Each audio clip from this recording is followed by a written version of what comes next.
안녕하세요. 저는 34살 남자입니다. 제가 이렇게 사연을 보내는 이유는 제 신부가 될 여자에게 특별한 결혼 선물을 주고 싶어서입니다.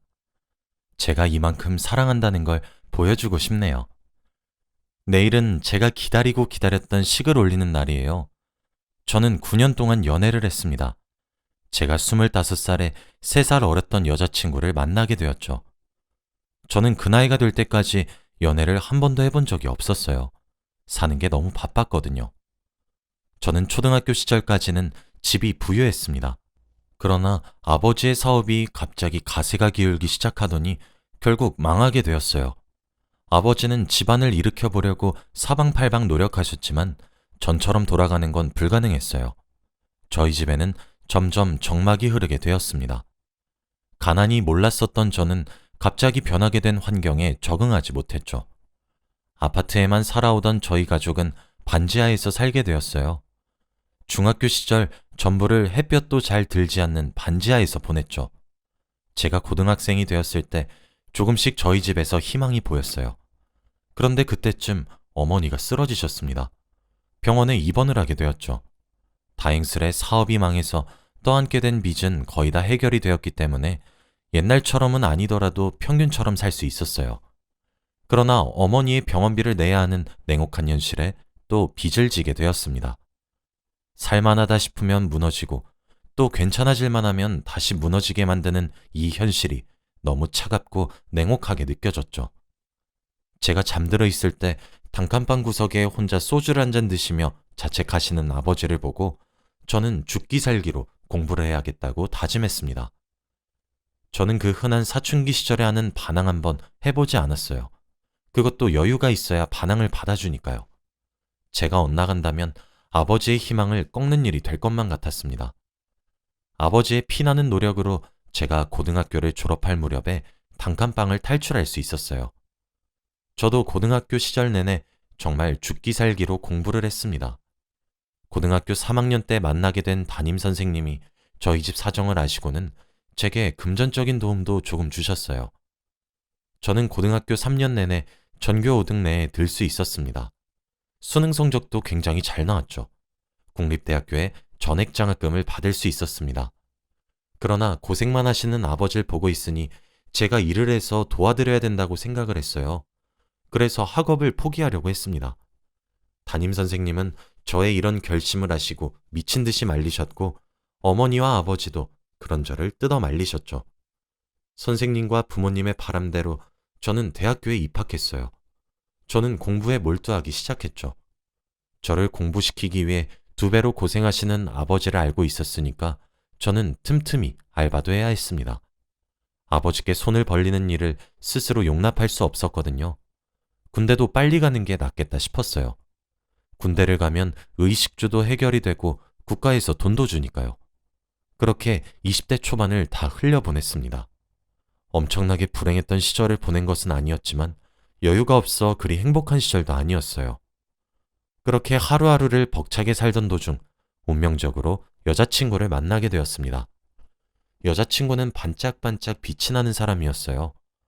저는 성격이 소심하고 내성적인 사람이었는데 그에 반면 여자친구는 항상 주위에 사람이 넘쳐나고 밝고 쾌활해서 인기가 많은 사람이었죠. 당시 22살이었던 여자친구와 같은 수업을 들은 적이 있었습니다. 조별 과제를 같이 하게 되었었죠. 2인 1조로 말이에요. 여자친구는 뭐든지 열심히 하는 사람이었어요. 그렇게 한 학기 내내 함께 과제를 했습니다. 당시 그 수업을 맡으신 교수님이 무척 깐깐하시기로 소문난 분이라 정말 많은 공을 들였죠. 대학교를 다니면서 저는 그때 처음으로 캠퍼스 생활이 행복하다고 느꼈습니다. 아마 첫눈에 반한다는 표현이 딱 어울리는 것 같네요. 여자친구는 제 말을 항상 귀 기울여 들어주었고 호응을 정말 잘해줬습니다. 정막만 감돌던 집에서와 달리 관심을 챙겨받는 기분이라 쑥스러웠어요. 칭찬을 해주고 멋있다고 말해주는 여자친구를 보며 저는 자연스럽게 사랑에 빠졌습니다. 학기가 끝나고 조별과제 발표까지 끝마치게 되었어요. 엄청 아쉽더라고요.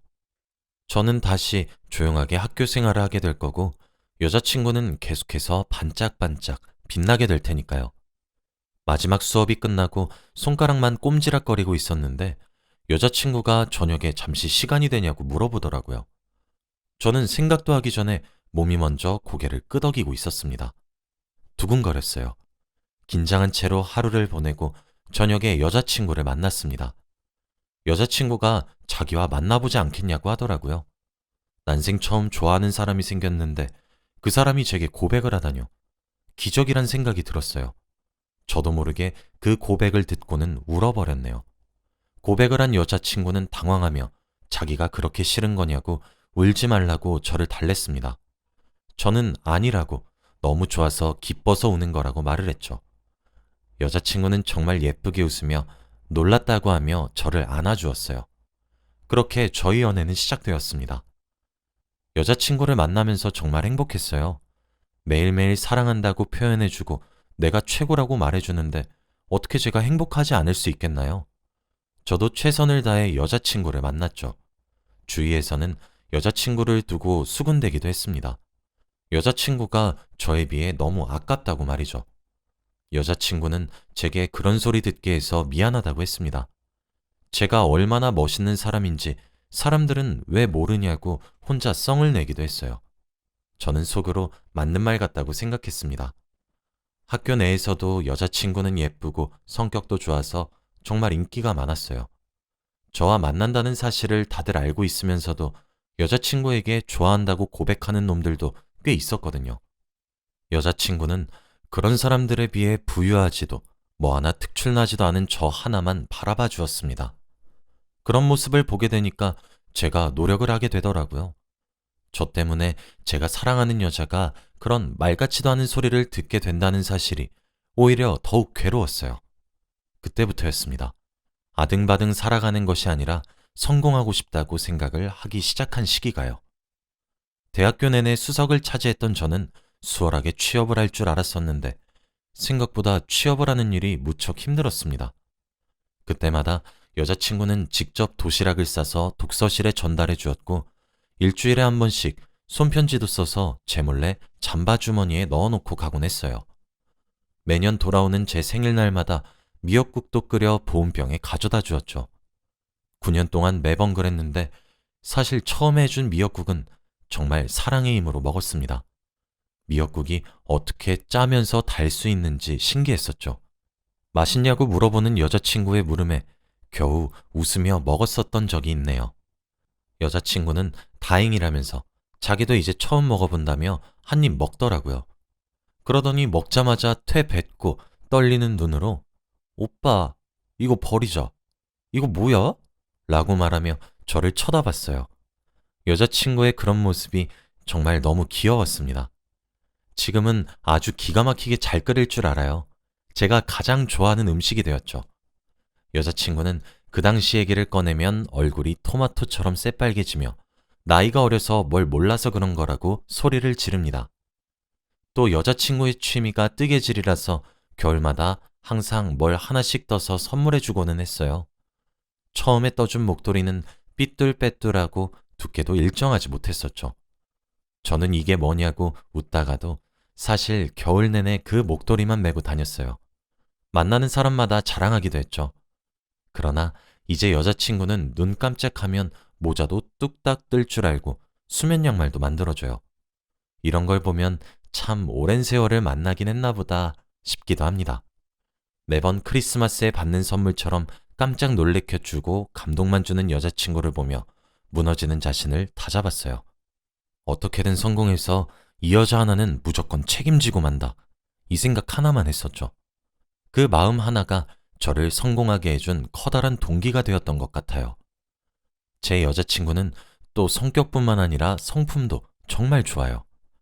저희 어머니가 아파서 병원에 계속 입원해 계셨었는데 저 몰래 병원에 찾아가 어머니께 인사도 드리고 말동무도 해드렸다고 하더라고요. 이 사실도 정말 한참 뒤에 알게 되었습니다. 어머니가 얘기를 해주시면서 너무 예쁘고 착한 아이라며 입이 마르고 닳도록 칭찬을 하셨죠. 저는 그런 여자친구가 점점 더 좋아졌어요. 버스에서도 항상 할머니나 할아버지께 자리를 선뜻 양보하고 지하철에 돈을 구걸하시는 사람들을 보면 지나치지 않고 지폐가 없다면 동전이라도 박박 긁어 모아주곤 했죠. 한 달에 한 번씩 자원봉사를 나가기도 했습니다. 당시 주머니의 사정이 여의치가 않아서 남들처럼 비싼 브랜드의 커피를 사서 따뜻하게 데이트를 할 수 없어도 여자친구는 자기가 가장 좋아하는 커피는 자판기에서 뽑아먹는 밀크커피라고 씩 웃는 여자친구에게 미안함과 고마움을 동시에 느꼈어요. 다른 커플들은 여름엔 시원한 곳으로, 겨울엔 따뜻한 곳으로 데이트를 하러 갔지만 저희는 항상 공원에 산책하러 갔어요. 위축이 되려고 할 때마다 여자친구는 저랑 두 손 꼭 잡고 공원길을 산책하면 제일 행복하다고 말해주었죠. 제가 아무리 100을 주면 여자친구는 항상 150을 돌려주었습니다. 여자친구의 헌신적인 뒷바라지로 저는 4년의 취업 준비 시절을 끝내고 이름을 대면 누구나 다 알 수 있는 공기업 공채에 당당히 합격을 할 수 있었어요. 그 누구보다 여자친구가 뛸 듯이 기뻐했습니다. 늘 돈 1,000원에도 벌벌 떨었는데 신입인데도 월급으로 한 달에 500만 원씩 받기 시작하니 심장이 놀랄 것 같더라고요. 제가 첫 월급을 받고 이제까지 여유롭지 않게 데이트를 해야만 했던 여자친구를 위해 난생 처음으로 백화점에 가서 몇백만 원짜리 명품 가방을 하나 사서 선물을 했습니다. 뛸 듯이 기뻐할 여자친구를 상상하면서요. 여자친구는 선물을 건네받고는 바로 환불을 하러 가자더라고요. 그러면서 저보고 오빠, 이런 건 너무 부담스러워. 난 그냥 오빠가 나한테 이렇게 내 생각해서 표현해준 것만으로도 너무 행복한걸? 원래 첫 월급은 가족을 위해 쓰는 거래. 다음에 난 더 좋은 거 해줘. 라더라고요. 여자친구는 환불을 받은 돈으로 백화점에서 저희 아버지에게 드릴 외투 하나와 또 어머니께 드릴 건강식품들을 샀습니다. 남은 돈은 제게 돌려주며 자, 이건 한 달 동안 돈 버느라 수고했을 우리 오빠 용돈이라며 쥐어주더라고요. 저보다 어린 나이지만 항상 어른스럽게 생각하는 여자친구였습니다. 저는 그날 괜찮다는 여자친구를 다시 잡아 끌고 예쁘고 비싼 원피스를 한 벌 사줬어요. 고작 원피스 한 벌에도 한박 웃음을 짓는 여자친구가 너무 예뻤습니다. 제가 돈을 벌기 시작하면서 저희 집 사정은 점점 나아지기 시작했어요. 그때부터 아버지도 다시 안정적으로 일을 하실 수 있게 되었고 어머니도 심각한 고비 없이 병세가 나아졌고 안정을 취하면서 조심히 일상생활을 하는 조건과 매달 정기검진을 받기로 하고 퇴원도 할 수 있으셨죠. 저희 집에는 더 이상 정막만 감돌지 않게 되었습니다. 여자친구가 퇴근하다가 종종 어머니와 아버지께 들려서 수다도 떨다 가고 제철 과일도 생각나서 사온 것이라며 주고 가고 그랬거든요. 저는 사실 제 아버지가 엄청 무뚝뚝한 사람인 줄 알았는데 여자친구 한마디면 꿈뻑 죽으시더라고요. 부모님은 여자친구를 복덩이라며 반겼고 점점 집에 활기가 뛰기 시작했어요. 저는 저희 가족에게 웃음을 되찾게 해준 여자친구와 결혼이 하고 싶어졌습니다. 저는 여자친구와의 여행을 계획했어요. 여행지에서 프로포즈가 하고 싶었거든요. 여자친구에게는 온천 여행을 가자고 했죠. 여자친구는 너무 좋다고 신나서 계획을 짜기 시작했습니다. 한 해가 시작되는 1월의 겨울, 저는 한방눈이 펑펑 쏟아지는 날 여자친구에게 결혼해달라고 청혼했어요. 너랑 연애한 지 벌써 9년이나 됐더라? 나는 너 만나서 정말 행운이라고 생각해왔어. 첫눈에 반했던 그 순간 이후로도 사랑이 식기는커녕 이젠 너랑 내일 보자는 말을 하면서 집 앞에서 헤어지는 게 아니라 함께 살고 싶어. 나에게 너란 사람은 정말 하늘이 주신 선물 같은 존재야. 항상 나를 사랑해준다고 말하고 나랑 사소한 다툼을 겪어도 나보다 나이가 어린데도 불구하고 대화로 풀어나가려고 하는 모습도 너무 좋았어. 나는 너 보면서 많은 걸 배웠어. 성품이 바른 것도 좋아. 그리고 내가 가장 가진 것이 없었던 시절에도 날 믿어주고 내 선택을 밀어준 것도 너무 고마워. 너 때문에 우리 집에 온기가 다시 생겼고 웃음도 많아지고 집에 활기가 뛰었어. 이제 우리 어머니랑 아버지는 당신들 아들보다 너를 더 좋아하시는 것 같아. 며칠 전에 나더러 너한테 잘하라고 하더라. 근데 그 말이 맞아. 너한테 100번이고 1000번이고 고맙다고 말을 해도 모자랄 것 같아. 그리고 고마운 만큼 너를 너무 많이 사랑해. 나는 내 첫사랑과 결혼을 할 수 있는 운이 정말 좋은 행운아야. 내가 너에 비해 너무 부족하겠지만 나랑 결혼해 줄래? 라고 말이죠. 사실 너무 긴장해서 정확하게 기억하진 못해요.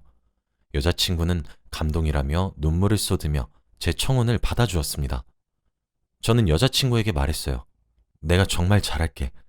이때까지 나한테 쏟아줬던 사랑을 내가 몇 배 불려서 다시 되갚아줄게. 라고 했더니 저보고 그러더라고요. 아니야. 오빠가 나보다 더 큰 사람이야. 항상 오빠는 내가 주는 사랑보다 더 크게 보답해줬어. 오빠가 날 얼마나 많이 아껴주고 사랑해줬는데 나한테 청혼하자고 해줘서 너무 고마워. 나도 많이 사랑해. 라고 말한 뒤에 저를 꼭 껴안아 주더라고요. 9년 동안 여자친구와 함께 나눴던 추억들이 주마등처럼 스쳐 지나갔습니다. 그날 저는 정말 세상을 다 가진 것처럼 행복했어요. 여행지에서 돌아오자마자 상견례 준비를 하기 시작했습니다. 저희 가족은 쌍수 들고 환영을 하는 분위기였고 여자친구의 부모님도 제가 10년 가까운 세월 동안 여자친구를 만났다는 사실을 알고 있었기 때문에 결혼에 흔쾌히 찬성을 하셨죠. 오히려 이제서야 결혼을 하는 거냐고 웃으시면서 말씀하셨습니다. 신혼집은 운 좋게 청약으로 당첨된 제 명의 아파트에서 시작하기로 했어요. 저희 부모님은 뭐라도 더 해주려고 애쓰셨고요. 결혼 준비를 하면서 여자친구 웨딩드레스를 보러 갔던 날이 있었습니다. 여자친구가 정말 천사처럼 보이더라고요. 진짜 너무 예쁘고 아름다워서 말문이 턱 하고 막혔어요. 여자친구는 여전히 저에게 자꾸 밖에서 민망하게 팔불출짓 좀 그만하라고 하는데 저는 세상을 다 얻은 것 같았어요. 지금도 소리를 지르고 싶은 심정입니다. 이렇게 예쁜 여자랑 결혼한다고 말이죠. 이런 말을 들을 때마다 여자친구는 기겁을 하면서 제 어깨를 찰싹찰싹 때리는데 그것마저도 아주 예뻐 죽겠습니다. 며칠 전에는 여자친구가 제게 그러더라고요. 오빠, 나중에 시간이 많이 흐르면 오빠 눈에 씌인 콩깍지가 벗겨지면 어떡하지? 라고요. 저는 에? 내가? 아니 그렇다고 해서 콩깍지가 벗겨진다니. 난 한 번도 콩깍지가 씌었던 적이 없는데? 라고 너스레를 떨었더니 여자친구가 에휴 하며 한숨을 푹 쉬더라고요. 그런 모습도 얼마나 사랑스러운지 몰라요. 저는 이제 내일이면 드디어 제가 사랑하는 여자친구와 결혼을 합니다. 저도 이제 유부남이 되네요. 제 부족한 글을 읽어주셔서 감사하고 내일 결혼하는 저희 부부를 위해 많이 축하해 주세요. 마지막으로 제 여자친구에게 연정아, 부족한 남자친구인 나를 믿고 사랑해 주셔서 너무 고마워. 한평생을 옆에서 갚아도 모자랄 것 같지만 그럼에도 불구하고 항상 좋은 남편이 되도록 노력할게. 9년 동안 우리가 그랬듯 앞으로도 잘해 나가자. 나랑 결혼해줘서 고맙고 정말 많이 사랑해. 라고 전하고 싶어요. 감사합니다.